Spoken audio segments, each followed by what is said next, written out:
Welcome to Burlap Teachers. Enjoy the video. You already have kubectl and cluster access. Now begin by writing the manifest. Create a file pod. YAML and define API version, v1 in kind, pod, then add metadata. Name to identify the pod. Next, under spec, add a containers list with a name and image. Use a specific tag like nginx1, 21 so you avoid unexpected changes. Also set container port if the app listens on a port. Save the file. You're ready to apply it in the next step. Once the YAML is saved, apply it. Kubectl apply fpod.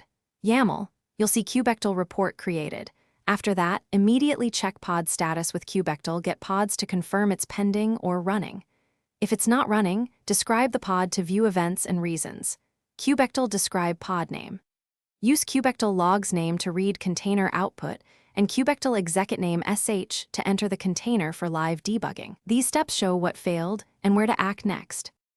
To finish, confirm the pod reaches running and serves traffic as expected. Test any exposed ports or services. If problems occur, start with a single key troubleshooting tip. Check logs first. Kubectl log shows runtime errors that explain crashes.